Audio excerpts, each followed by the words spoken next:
नमस्कार मैत्रिणींनो, श्री स्वामी समर्थ. आज पुन्हा मी तुमच्यासाठी काहीतरी नवीन घेऊन आली आहे. आज काय आहे, अक्षय तृतीया.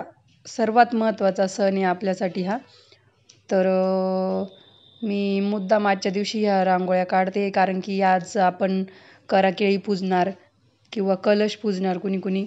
तर त्या पाटाभोवती आपण ह्या 2 बॉर्डर रांगोळ्या काढू शकतो. आणि मी आज हा लवकरच व्हिडिओ अपलोड करणार आहे, कारण की म्हणजे आपली सकाळी कशी आज घाई होऊन जाईल ना स्वयंपाकाची वगैरे पूजेची. तर तुम्ही ह्या रांगोळ्या बघू शकता पटकन काढण्यासाठी. एकदम झटकेपट 5 मिनिटाच्या आत होणाऱ्या रांगोळ्या तुम्ही बघू शकता. पट्टीच्या साहाय्याने मी पट्टी का ठेवली आहे, कारण की एकदम सरळ रेषा येतील ते. आणि असे व्हाईट कलरने टिंब देऊन घेतले आणि 3-3 आपले लाल कलरनी टिंब देऊन घेतले आणि बोटाच्या साहाय्यानेच मी त्याला हे करते. काही नाही, फक्त आहे ना प्रेस करायचं आहे. मी चमच्याने का नाही केला, जो माझा तो आहे ना लाल कलर, तो असा थोडा ओलसर आहे, त्याच्यामुळे मी चमच्याने नाही केलं, त्याला बोटाच्या साहाय्याने फक्त प्रेस केलं आहे. आणि त्यात आपण पिवळा कलर टाकला आहे. ते कॉम्बिनेशन खूप छान दिसतं. त्याच्यानंतर अशी ही 3-3 टिपके देऊन घ्यायचे वरतून. काय म्हणता मैत्रिणींनो, मग तुमची स्वयंपाकाची तयारी झाली का नाही अजून?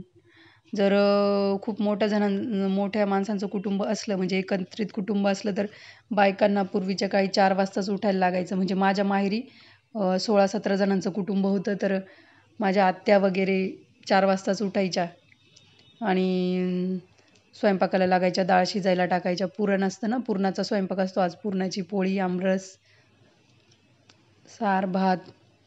पुन्हा आपल्याला नैवेद्य दाखवायचा असतो आपल्या पितृंना. आणखीन सवाष्ण असते असे. त्यामुळे ह्या दिवशी सगळी अशी लगबग असते आणि छान वाटतं. असं नाही का, मोठे मोठे सण असल्यावर घरामध्ये एकदम प्रसन्न वातावरण वाटतं. आणि मी माझ्या मामाच्या गावाला पण सवाष्ण वगैरे जेवायला असायची. तर लहानपणी मीच रांगोळी काढायची ताटाभोवती.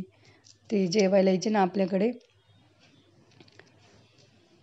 असं म्हणजे असं वेगळंच वातावरण असतं ज्या दिवशी आपण नाही का पुरणाचा स्वयंपाक असतो. असं वेगळंच, असं खूप घरातल्या बायकांची लगबग, तो पुरणाचा, वरणाचा, आमटीचा वास. वाह! वाह! वाह! माझ्या सासूबाई ना, ते जे सार बनवतात, एक नंबर सार बनवतात. म्हणजे आम्हाला तो सार खायला एकदम असा आम्ही पितो, 1-1, 2-2 वाट्या, माहिती आहे का. जेव्हा आम्ही घरी जातो ना गावी, तेव्हा त्यांना काही सण नसला तरी आम्ही पुरणचा स्वयंपाक करायला लावतो. स्पेशली त्यांची ती आमटी, म्हणजे कोणी कोणी सार म्हणतं, कोणी कोणी आमटी.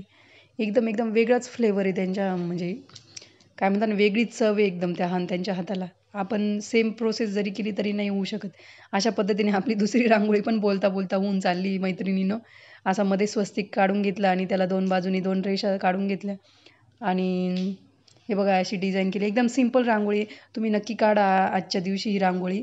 मी हा व्हिडिओ लवकर टाकते आहे, कारण की आपली पूजेच्या आधी मैत्रिणींना भेटली पाहिजे रांगोळी ना. किती सोपी आणि सुंदर आहे बघा. एकदम एकदम फास्ट होणारी रांगोळी, काहीच नाही. व्हिडिओ शेवटपर्यंत बघा, लाईक करा, शेअर करा, सबस्क्राईब करा. अशाच रांगोळींसहित आपण पुन्हा भेटूया. तोपर्यंत बाय बाय. मस्त एन्जॉय करा अक्षय तृतीया, आमरस. एकदम होऊन जाऊ द्या. Bye bye. धन्यवाद.